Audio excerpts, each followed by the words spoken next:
क्या आपने कभी सोचा है कि माँ गंगा को स्वर्ग से धरती पर लाना इतना कठिन क्यों था? यदि गंगा केवल एक साधारण नदी होती तो उन्हें पृथ्वी पर लाने के लिए राजा भगीरथ को हजारों वर्षों तक कठोर तपस्या करने की आवश्यकता क्यों पड़ती? आखिर ऐसा क्या था कि स्वयं ब्रह्मा जी ने भी चेतावनी दी कि गंगा का दिव्य वेग पृथ्वी सहन नहीं कर पाएगी और यदि वे सीधे स्वर्ग से उतरती तो पूरी धरती जलप्रलय में डूब सकती थी। यही कारण था कि इस महान कार्य के लिए भगवान शिव को अपनी विशाल जटाओं में गंगा को धारण करना पड़ा ताकि उनका प्रचंड प्रवाह नियंत्रित हो सके। यह कथा केवल एक नदी के पृथ्वी पर आने की नहीं, बल्कि भक्ति, तपस्या, विनम्रता और दिव्य शक्ति का अद्भुत संगम है। राजा भगीरथ के अटूट संकल्प, भगवान शिव की करुणा और मां गंगा की पवित्रता ने मिलकर एक ऐसा इतिहास रचा जिसे सनातन धर्म में आज भी सबसे महान आध्यात्मिक घटनाओं में गिना जाता है।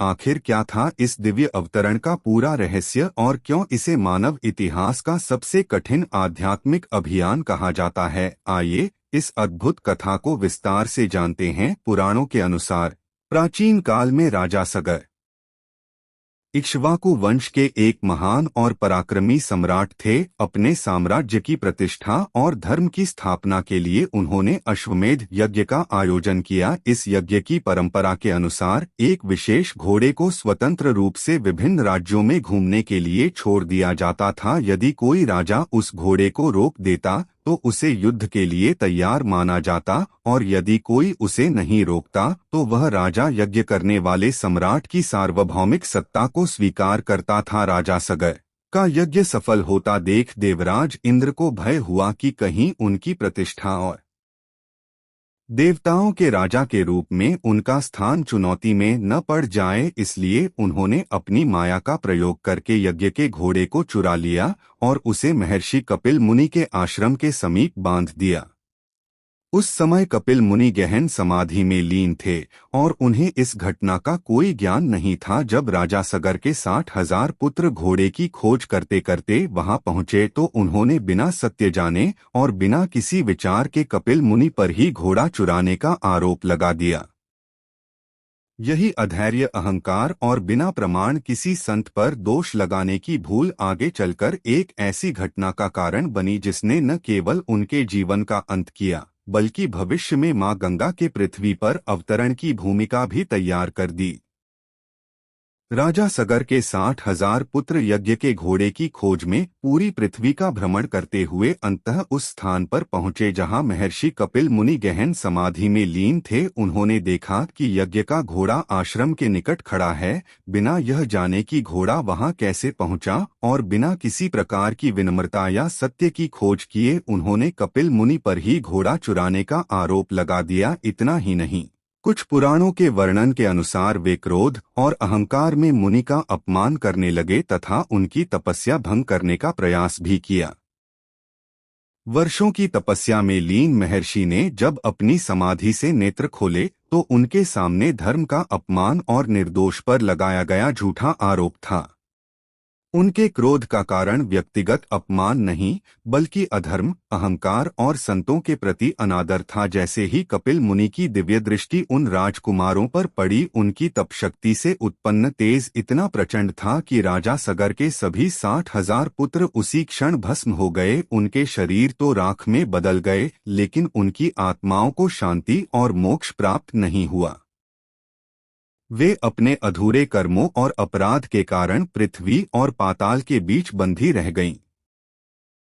पुराणों में वर्णन मिलता है कि उनका उद्धार केवल तभी संभव था जब स्वर्गलोक की पवित्र मां गंगा पृथ्वी पर अवतरित होकर उनके अस्थिअवशेषों का स्पर्श करें। यही घटना आगे चलकर राजा भगीरथ की महान तपस्या और मां गंगा के दिव्य अवतरण का सबसे बड़ा कारण बनी, जिसे सनातन परंपरा में त्याग, तप और मोक्ष की अमर कथा के रूप में स्मरण किया जाता है। ऋषियों और महर्षियों ने गहन ध्यान तथा दिव्य ज्ञान के द्वारा बताया कि राजा सगर के पुत्रों की आत्माओं का उद्धार सामान्य विधियों से संभव नहीं था। उन्होंने बताया कि वे अपने अधर्म और असमय मृत्यु के कारण मोक्ष से वंचित रह गए हैं और उनकी आत्माएं तब तक भटकती रहेंगी जब तक उन्हें दिव्य पवित्रता का स्पर्श प्राप्त नहीं होगा। पुराणों के अनुसार उस समय माँ गंगा केवल पृथ्वी की नदी नहीं थीं, बल्कि स्वर्गलोक में प्रवाहित होने वाली दिव्य धारा थीं, जिन्हें ब्रह्मा के कमंडल और भगवान विष्णु के चरणों से प्रकट हुई पवित्र शक्ति माना जाता है। ऋषियों ने कहा कि यदि यह दिव्य गंगा पृथ्वी पर अवतरित होकर राजा सगर के पुत्रों के अस्थि अवशेषों और उनकी भस्म का स्पर्श करें तो उनकी आत्माएं समस्त पापों और बंधनों से मुक्त होकर मोक्ष प्राप्त कर सकती हैं। लेकिन यह कार्य अत्यंत कठिन था, क्योंकि गंगा का प्रवाह साधारण जलधारा नहीं बल्कि स्वर्गीय दिव्य ऊर्जा का प्रवाह था। उनके प्रचंड वेग को न पृथ्वी सहन कर सकती थी और न ही कोई देवता उन्हें सीधे रोक सकता था। इसलिए केवल भगवान शिव ही अपनी अनंत शक्ति से उनके वेग को नियंत्रित कर सकते थे। यही कारण था कि राजा भगीरथ ने अपने पूर्वजों के उद्धार के लिए पहले ब्रह्मा जी को प्रसन्न किया और फिर भगवान शिव की कठोर तपस्या की। इस प्रकार माँ गंगा का पृथ्वी पर अवतरण केवल एक नदी का आगमन नहीं था, बल्कि करुणा, तपस्या, दिव्य कृपा और मोक्ष का ऐसा अद्भुत संगम था जिसने सनातन धर्म के इतिहास में इस घटना को अमर बना दिया। लेकिन सबसे बड़ी समस्या यह थी कि माँ गंगा कोई साधारण नदी नहीं थी, बल्कि स्वर्गलोक में प्रवाहित होने वाली दिव्य और अत्यंत शक्तिशाली धारा थी। पुराणों के अनुसार उनका वेग इतना प्रचंड और असीम था कि यदि वे बिना किसी अवरोध के सीधे स्वर्ग से पृथ्वी पर उतरती तो उनके प्रवाह का आघात संपूर्ण पृथ्वी को सहन करना असंभव हो जाता। ऐसा माना जाता है कि उनकी अपार जलशक्ति पर्वतों को चूर चूर कर सकती थी, नदियों का स्वरूप बदल सकती थी और धरती को जलमग्न कर विनाशकारी स्थिति उत्पन्न कर सकती थी। इसी कारण देवताओं और ऋषियों ने स्पष्ट कहा कि गंगा का अवतरण केवल इच्छा या वरदान से संभव नहीं है, बल्कि उनके वेग को संभालने के लिए ऐसी दिव्य शक्ति चाहिए जो स्वयं सृष्टि के संतुलन की रक्षा कर सके। यही कारण था कि ब्रह्मा जी ने राजा भगीरथ से कहा कि इस कार्य को केवल भगवान शिव ही पूर्ण कर सकते हैं। अपनी अनंत सामर्थ्य और करुणा के कारण शिव ने गंगा के प्रचंड प्रवाह को अपनी विशाल जटाओं में धारण करने का संकल्प लिया। यदि भगवान शिव ऐसा न करते तो गंगा का वेग पृथ्वी पर भयंकर विनाश का कारण बन सकता था। यही वजह थी कि माँ गंगा को स्वर्ग से पृथ्वी पर लाना केवल कठिन नहीं बल्कि लगभग असंभव माना जाता था। यह कथा केवल एक नदी के अवतरण की नहीं, बल्कि यह भी दर्शाती है कि जब दिव्य शक्ति को उचित दिशा और संतुलन मिलता है तभी वह विनाश के स्थान पर कल्याण और मोक्ष का मार्ग बनती है। राजा भगीरथ ने जब यह जाना कि उनके पूर्वज राजा सगर के 60,000 पुत्र मोक्ष प्राप्त किए बिना युगों से भटक रहे हैं और उनका उद्धार केवल माँ गंगा के पृथ्वी पर अवतरण से ही संभव है, तब उन्होंने अपने व्यक्तिगत सुख, वैभव और राजसी जीवन का त्याग करने का निश्चय किया। उन्होंने राज्य की सुविधाओं, ऐश्वर्य और आराम को छोड़कर अपना पूरा जीवन एक ही उद्देश्य के लिए समर्पित कर दिया, अपने पूर्वजों को मुक्ति दिलाना। पुराणों के अनुसार भगीरथ घने जंगलों, ऊंचे पर्वतों और निर्जन स्थानों में जाकर वर्षों तक कठोर तपस्या करते रहे। वे कभी एक पैर पर खड़े होकर ध्यान करते, कभी अन्न और जल का त्याग कर केवल वायु के सहारे जीवन बिताते, तो कभी तपती धूप, वर्षा और कड़ाके की ठंड को समान भाव से सहन करते हुए भगवान का स्मरण करते रहे। उनकी तपस्या केवल शरीर को कष्ट देने का साधन नहीं थी, बल्कि अटूट श्रद्धा, धैर्य, त्याग और अपने कर्तव्य के प्रति पूर्ण समर्पण का प्रतीक थी। समय बीतता गया, लेकिन भगीरथ का संकल्प कभी डगमगाया नहीं। अंततः उनकी अविचल भक्ति और तप से प्रसन्न होकर ब्रह्मा जी उनके सामने प्रकट हुए और उन्हें वरदान देने के लिए तैयार हुए।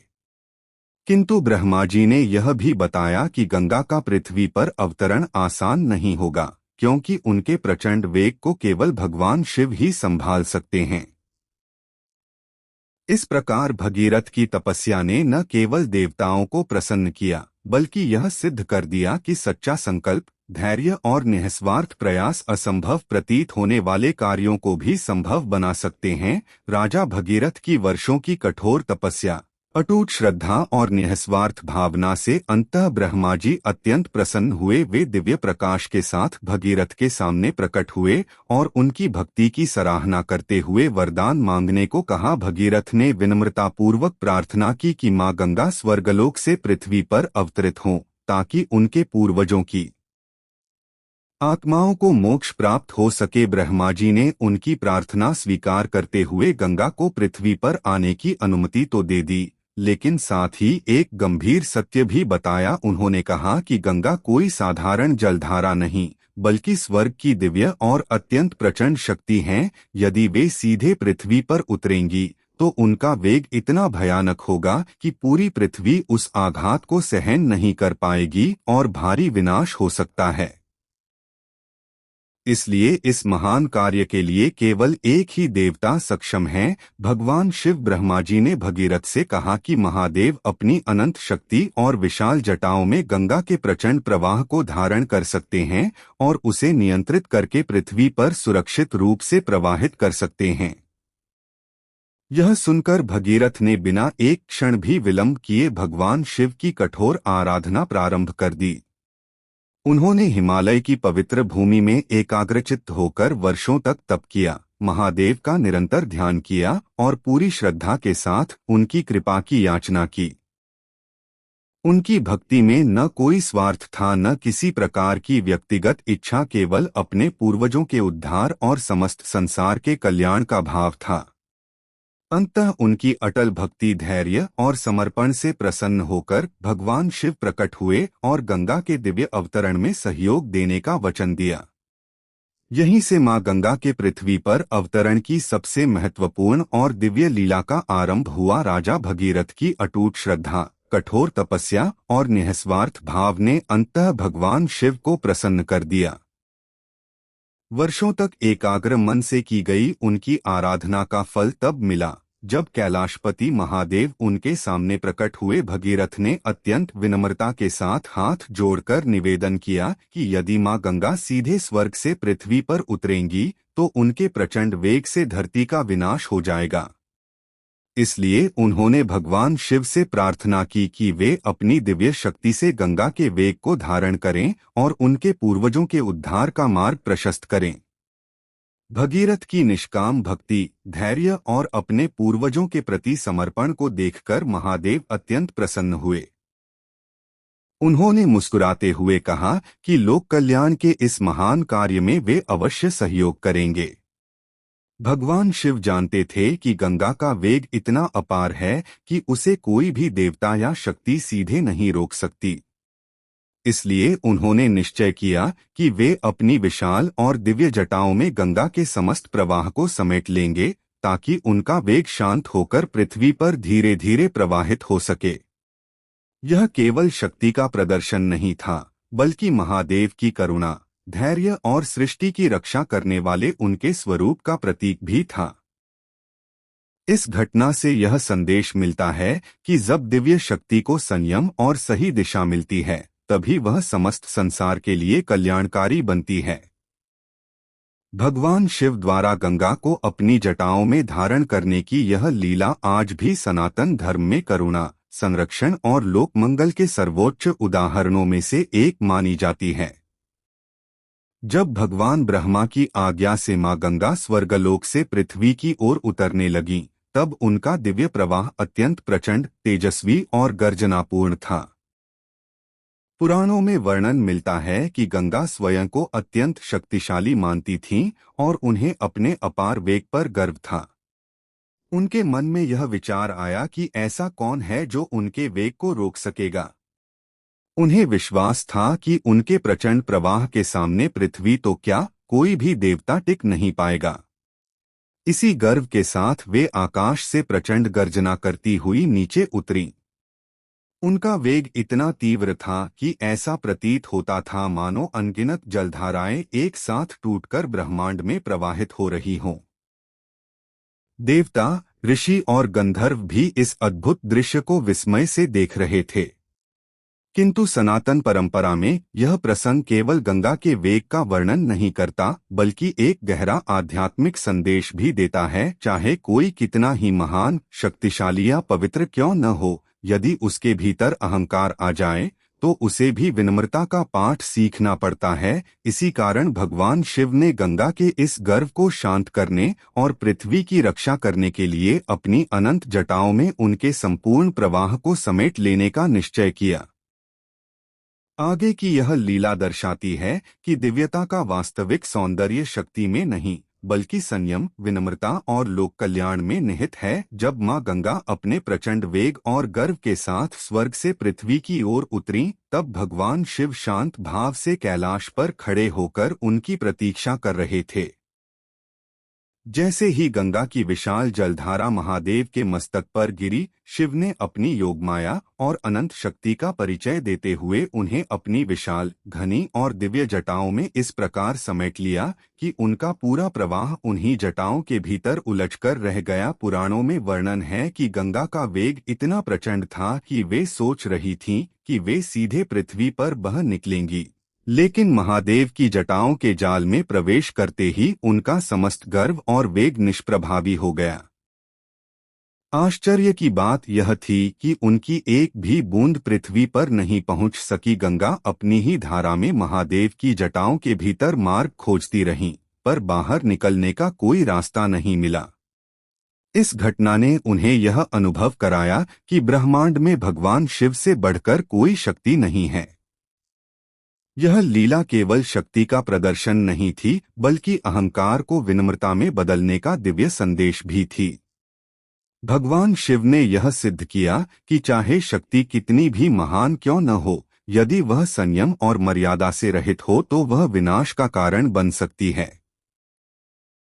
इसलिए पहले उन्होंने गंगा के प्रचंड वेग को अपनी जटाओं में रोककर पृथ्वी की रक्षा की, और बाद में जब गंगा का गर्व शांत हो गया, तब अपनी करुणा से उन्हें धीरे धीरे पृथ्वी पर प्रवाहित होने का मार्ग प्रदान किया। यही कारण है कि सनातन धर्म में भगवान शिव को गंगाधर अर्थात गंगा को धारण करने वाले के रूप में पूजा जाता है। जब मां गंगा का गर्व शांत हो गया और उन्होंने भगवान शिव की अनंत महिमा को स्वीकार कर लिया, तब महादेव उनके विनम्र भाव से अत्यंत प्रसन्न हुए। लोक कल्याण और राजा भगीरथ की तपस्या का सम्मान करते हुए भगवान शिव ने अपनी विशाल जटाओं को धीरे धीरे खोला और उनमें समाई हुई गंगा की दिव्य जलधारा का केवल एक भाग पृथ्वी की ओर प्रवाहित किया। अब गंगा का पहले जैसा प्रचंड वेग शांत हो चुका था। वे अत्यंत कोमल, पवित्र और जीवनदायिनी धारा के रूप में हिमालय की चोटियों से बहती हुई पृथ्वी पर अवतरित हुई। इस दिव्य दृश्य को देखकर देवता, ऋषि, गंधर्व और समस्त लोक आनंद से भर उठे, क्योंकि जिस धारा का पृथ्वी पर आगमन असंभव माना जा रहा था, वह अब भगवान शिव की कृपा से समस्त जीवों के कल्याण के लिए प्रवाहित हो रही थी। राजा भगीरथ श्रद्धापूर्वक उस पवित्र धारा के आगे आगे चलते रहे और गंगा उनके पीछे पीछे उसी मार्ग से बहती चली। चूंकि यह दिव्य धारा राजा भगीरथ के अथक प्रयास और तपस्या के फलस्वरूप पृथ्वी पर आई थी, इसलिए प्रारंभ में इसे भागीरथी कहा गया। आगे चलकर यही पावन धारा अनेक नदियों से मिलते हुए संपूर्ण भारतवर्ष की जीवन रेखा बनी और मां गंगा के नाम से प्रसिद्ध हुई। सनातन परंपरा में गंगा केवल एक नदी नहीं, बल्कि मोक्ष, पवित्रता, करुणा और ईश्वरीय कृपा का साक्षात स्वरूप मानी जाती हैं। उनकी हर लहर यह संदेश देती है कि सच्ची भक्ति, अटूट तपस्या और भगवान की कृपा से असंभव प्रतीत होने वाला कार्य भी संभव हो जाता है, और वही प्रयास युगों युगों तक मानवता के लिए प्रेरणा बनकर अमर हो जाता है। भगवान शिव की जटाओं से मुक्त होकर जब मां गंगा पृथ्वी पर प्रवाहित होने लगी, तब राजा भगीरथ श्रद्धा और विनम्रता के साथ उनके आगे आगे चलने लगे। उनका एकमात्र उद्देश्य था कि यह पवित्र धारा उस स्थान तक पहुँचे जहां उनके पूर्वज राजा सगर के 60,000 पुत्रों की भस्म पड़ी हुई थी। पुराणों के अनुसार गंगा हिमालय की ऊंची चोटियों, घने वनों, विशाल पर्वतों और अनेक घाटियों को पार करती हुई भगीरथ के पीछे पीछे आगे बढ़ती रहीं। जहां जहां गंगा का जल पहुंचा, वहां की भूमि पवित्र मानी जाने लगी और असंख्य ऋषिमुनियों ने उस दिव्य धारा का स्वागत किया। देवता आकाश से पुष्प वर्षा कर रहे थे, गंधर्व स्तुति गा रहे थे और समस्त प्रकृति इस दिव्य अवतरण की साक्षी बन रही थी। वर्षों की तपस्या के बाद अब भगीरथ का जीवन लक्ष्य पूर्ण होने के निकट था। अंततः वे उस स्थान पर पहुंचे जहां महर्षि कपिल के श्राप से भस्म हुए राजा सगर के पुत्रों की राख युगों से पड़ी हुई थी। वह स्थान वर्षों से मौन और प्रतीक्षा में था, मानो स्वयं समय भी उस क्षण का इंतजार कर रहा हो। जैसे ही मां गंगा की पवित्र धारा वहां पहुंची, संपूर्ण वातावरण दिव्य तेज से आलोकित हो उठा। यह केवल एक नदी का किसी स्थान तक पहुंचना नहीं था, बल्कि हजारों वर्षों से मोक्ष की प्रतीक्षा कर रही आत्माओं के उद्धार का पावन क्षण था। राजा भगीरथ की तपस्या, भगवान शिव की कृपा और मां गंगा की करुणा अब अपने महान उद्देश्य की पूर्णता की ओर बढ़ चुकी थी। जैसे ही मां गंगा का पवित्र और दिव्य जल राजा सगर के पुत्रों की राख और अस्थि अवशेषों को स्पर्श करता है, उसी क्षण एक अद्भुत आध्यात्मिक घटना घटित होती है। पुराणों में वर्णन मिलता है कि जो आत्माएं युगों से अपने अधूरे कर्मों और श्राप के कारण बंधन में थीं, वे गंगा के स्पर्श से तुरंत पवित्र हो उठीं। गंगा केवल जलधारा नहीं थीं, वे भगवान विष्णु के चरणों से प्रकट हुई दिव्य शक्ति और ब्रह्मा के कमंडल की पवित्र धारा मानी जाती हैं। इसलिए उनके जल का स्पर्श आत्माओं के समस्त पाप, क्लेश और बंधनों को दूर करने वाला माना गया। जैसे ही वह जल राख पर बहा, वातावरण दिव्य प्रकाश से आलोकित हो उठा। देवताओं ने आकाश से पुष्प वर्षा की और ऋषिमुनियों ने इस महान क्षण का स्तवन किया। राजा सगर के सभी 60,000 पुत्रों की आत्माएं जन्म मृत्यु के चक्र से मुक्त होकर उच्च लोकों की ओर प्रस्थान कर गईं और उन्हें मोक्ष प्राप्त हुआ। उस क्षण राजा भगीरथ की वर्षों की तपस्या, त्याग और समर्पण सफल हो गया। उनकी आंखों में आनंद और कृतज्ञता के आंसू थे, क्योंकि उन्होंने न केवल अपने पूर्वजों का उद्धार किया बल्कि समस्त मानवता के लिए यह संदेश स्थापित किया कि सच्ची भक्ति, तपस्या और ईश्वर की कृपा से सबसे गहरे कर्मबंधनों से भी मुक्ति प्राप्त की जा सकती है। यही कारण है कि सनातन धर्म में गंगा स्नान, तर्पण, श्राद्ध और पिंडदान को अत्यंत पवित्र माना जाता है और मां गंगा को आज भी मोक्षदायिनी अर्थात मोक्ष प्रदान करने वाली कहा जाता है। राजा भगीरथ ने जो कार्य किया, वह केवल अपने पूर्वजों के उद्धार तक सीमित नहीं था, बल्कि वह अटूट संकल्प, निःस्वार्थ सेवा, अथक परिश्रम और अदम्य धैर्य का ऐसा उदाहरण बन गया जिसे युगों युगों तक स्मरण किया जाता है। उन्होंने राजसुख, ऐश्वर्य और व्यक्तिगत इच्छाओं का त्याग कर केवल एक लक्ष्य को अपना जीवन बना लिया, अपने पूर्वजों को मोक्ष दिलाना और मां गंगा को पृथ्वी पर लाना। इस महान उद्देश्य की पूर्ति के लिए उन्होंने वर्षों तक कठोर तपस्या की। पहले ब्रह्मा जी को प्रसन्न किया, फिर भगवान शिव की आराधना की और अंततः असंभव प्रतीत होने वाले कार्य को संभव कर दिखाया।